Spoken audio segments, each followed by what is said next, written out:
you, Senator Sinema. Scott, I want to go back to the questions that I was asking related to transactions for goods and services. You said a lot of businesses now are starting to accept crypto. Do you have any numbers or any estimate as to what you're seeing in that area? Senator, I apologize. I do not have those figures on hand, but we can get back to what I did want to say previously is that we'd seen a 500% increase in cryptocurrency transactions in the last year. And we've seen many institutional players getting involved in cryptocurrency and viewing it as an asset class. So this has accelerated the adoption of cryptocurrency for legitimate use cases. And as you pointed out, also an increase in the raw number of illicit transactions that we've been able to detect was 14 billion last year. But I want to be clear, when you talk about all the transactions, these are investment transactions. They're not an increase of transactions of people actually going out and buying stuff. And maybe help me, if you're a business, you say you'll accept crypto to pay for a service. If you accept dollars, you know the dollar tomorrow will still be worth $1, and next week it's still going to be worth $1. But crypto, like yesterday, I think many of the major cryptos dropped 9%, a 10% drop. That would be like the Dow Jones dropping 3,000 points in a day, which is a pretty huge drop. So if you're a business, you'll say, I'll sell you a product for crypto, but it may be worth 10% less tomorrow. I don't know what it'll be worth. It could be worth up. It could be greater, I guess, as well. But based on what we've seen recently, it's been falling because it is a highly speculative asset. What's the incentive for a business to take crypto as opposed to $1 when they're trading for an actual service? Thank you for that question, Senator. I'm possibly not best suited to answer that question in my current role, but what I will say is that many investors are in cryptocurrency for the long haul, and they've experienced dips and spikes in the ecosystem over the past few years.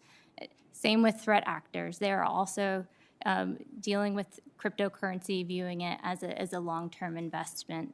But we can get back to you on specific numbers if you'd like, sir. Yeah, I'd be just curious if you're going to track this. What it's clearly we all know it's a speculative asset that people are investing in, and it's highly volatile. We get that, but it is a medium of exchange, and most people think of a medium of exchange as that it's going to be fairly consistent worth. If you buy a good from me and you give me $1, I'll be able to buy $1 worth of another good somewhere else in the next day or two or whenever it may be, which is different than a speculative stock or investing in stock options or other kinds of speculative assets. They're different.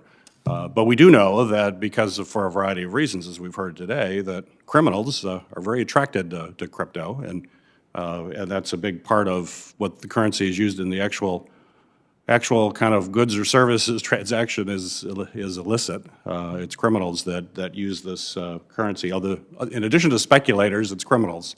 Seems to be using crypto. So my question for Ms. Stiffel,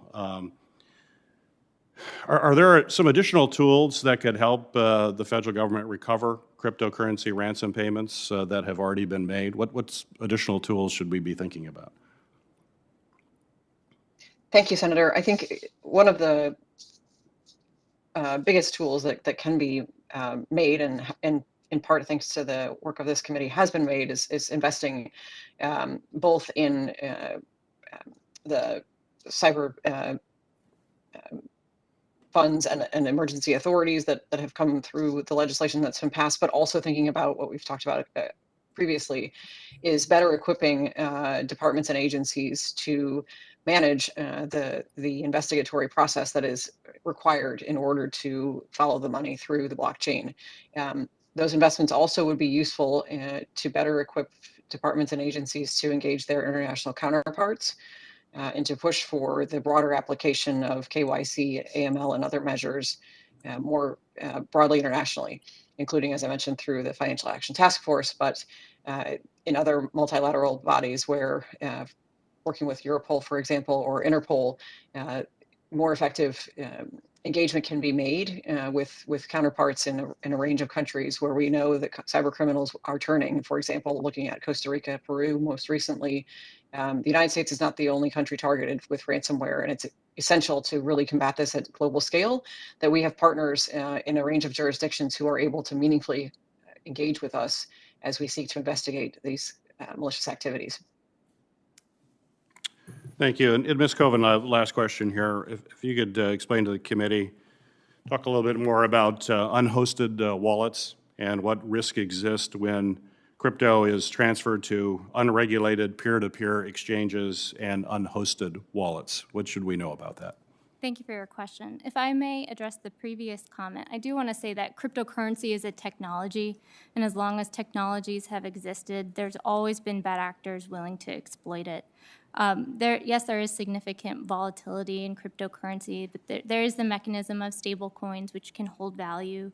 We do see legitimate trading activity as well as cryptocurrencies used in remittances. And it is an opportunity for the U.S. to be a key predominant player in this financial ecosystem by harnessing this technology, and the applications that can be built on top of it provide tremendous opportunity and job growth for national security.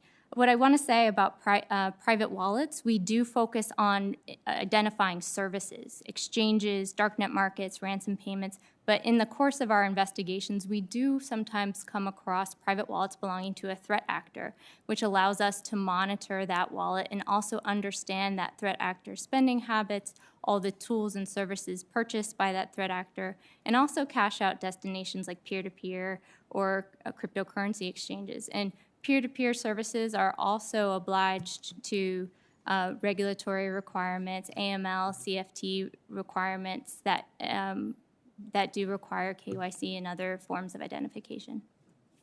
Great. Well, thank you. Well, I want to thank all of our witnesses for participating in today's discussion, and I look forward to building on what we've learned from today's testimony, including additional ways to combat the national and economic security threats posed by ransomware attacks.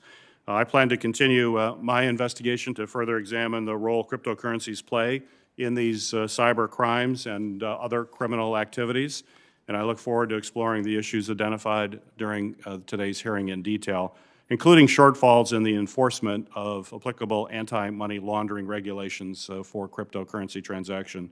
The record for this hearing will remain open for 15 days until 5 p.m. on June 22nd of 2022 for the submission of statements and questions for the record. This hearing is now adjourned.